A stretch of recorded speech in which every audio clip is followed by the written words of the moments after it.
Welcome to Sailing Sweet Ruca. I'm Kate, this is Curtis, and Roxy the dog. We arrived to Uruguay with full intentions of hauling out the boat and fairing and painting the bottom. But we would have to wait a little while longer before we could receive the paint. So in the meantime, we decided to check out the surrounding area a bit more. The Uruguayan Armada shows us what's up, and we have some special news to share with you. You won't want to miss it, so come along for the ride and click subscribe.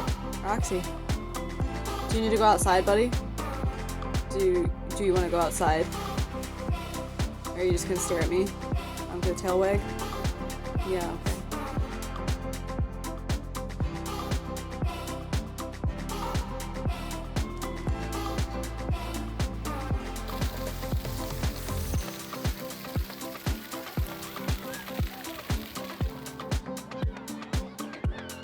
We are going up Cerro del Toros, which we did not know was going to be mostly rocks and mud and near vertical climbs at times, which makes it really hard to film. And I only have one hand for the camera and one hand for the dog. And we climb under trees, get Curtis under there.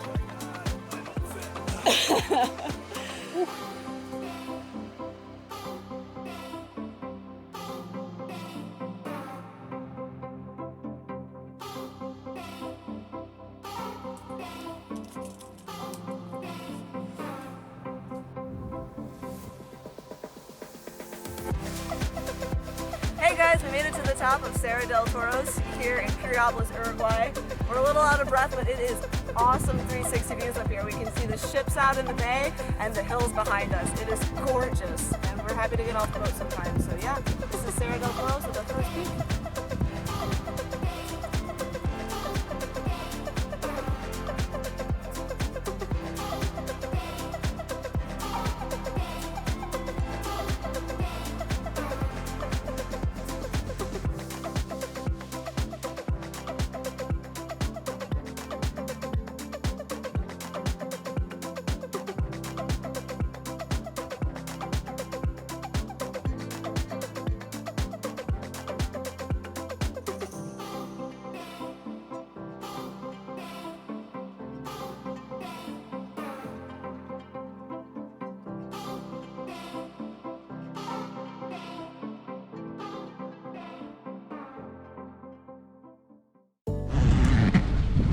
Hey there at home. Today we are taking off our mainsail. The reason we're doing this is because we have to measure the rig for a new mainsail. So you guys will recognize our existing mainsail from all of the drone shots and whatnot. You can see the material is still in really good shape. It's really nice heavy Dacron. It's in great condition. It's still white. It's lasted us for 3 years and over 5,000 miles and has performed excellent. It's starting to bag out though a little bit in its shape, especially down at the bottom where we do a lot of reefing. If we were just bopping around, having some cocktails for some weekend cruises or something, it would probably keep serving its life for a really long time. But we're trying to get good performance out of it, sailing in some really challenging conditions all the way around the world. So it's time to cycle this Dacron mainsail out for which we think is really going to increase the performance of our boat overall. Okay, let's get this mainsail off of the boat and we can start preparing for our next steps. You ready to do this, Kate? I'm ready. Let's do it.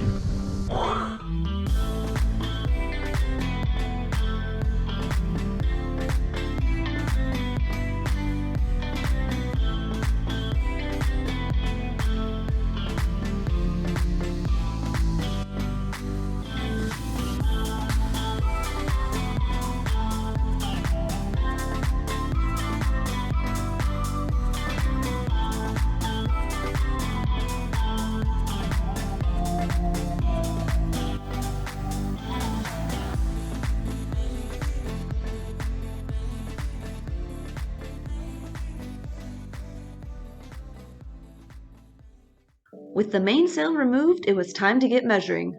We'll have to do a tech talk about the specifics of this some other time, but for now the summary includes that we make certain measurements to help us figure out the space that the sail can fit into. With this information, we can figure out and make decisions about the shape and size of the sail, including the draft, leach, reefing points, battens, and more. To get everything we need, we have to go to the very top of the mast. Of course, when we started measuring, it wasn't too windy, but as time went on, the wind picked up, making it a bit more of a challenge.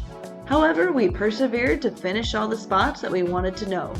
And at times, our acrobatics of climbing the mast attracted quite an audience. One of the special things about living on a sailboat is that your neighbors are always changing, and you get the chance to meet so many new people.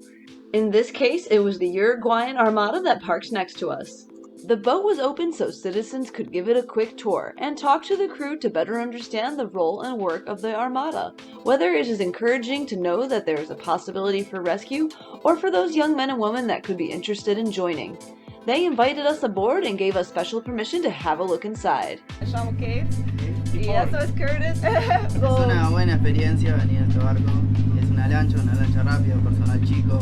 Se trabaja todo en equipo y la idea es estar a la orden de salir a una búsqueda de rescate o remolcar a otro buque, un velero. Qué bueno, qué bueno. Les apreciamos mucho. Porque sí, es nuestra vida. El mar tiene unas reglas que no tiene la vida. Necesitas respeto, sí, para el mar, entonces sí. ¿Cómo se llama el barco? Row 51, Isla de Flores. Excelente. ¿Y cuántos pies o metros tiene? 23,5 metros. ¿Por qué estás en Piriapolis hoy? Venimos para el fin de semana. Okay. Para representar a la Armada acá en Piriapolis, para que la gente venga y vea lo que hacemos, conozca el barco, que hay gente que nos ha subido, le gusta. Y para también agarrar gente de afuera que esté interesada en entrar a la Armada, nosotros le brindamos la información para que entre. Si es posible ahora, si uno de ustedes quiere caminar con nosotros y hablar sobre el barco un poco para el video. No hay problema. Sí. Vamos por acá. Perfecto. We started on the bow and then made our way to the upper bridge where they have full navigation and steering equipment.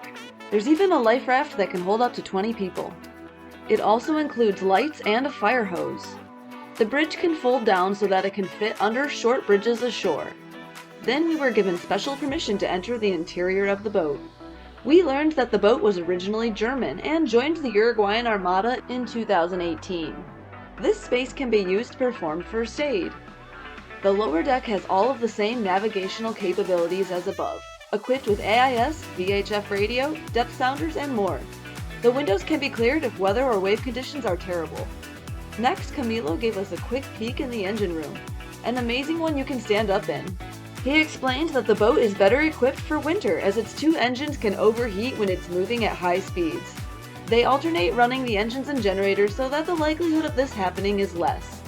He also explained about the alarm system that tells you where to look if something goes wrong.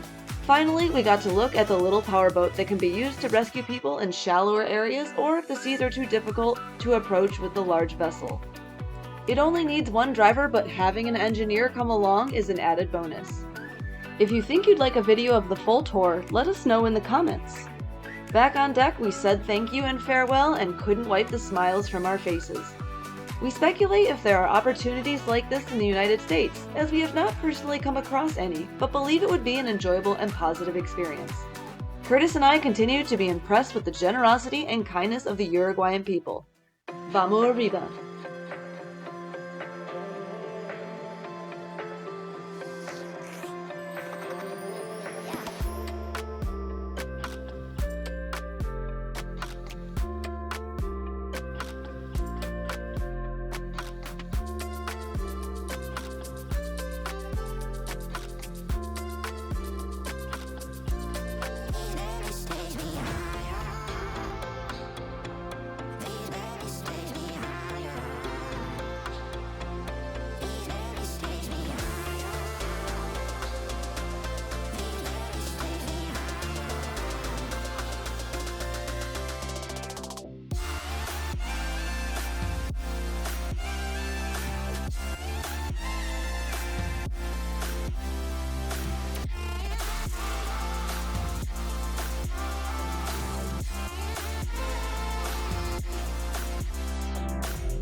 Now we await our new sail and look forward to hauling out the boat and painting the bottom, along with preparing it and ourselves to head south towards Cape Horn. Can we survive another round in the boatyard and get this blue beauty back in the water? Stay tuned!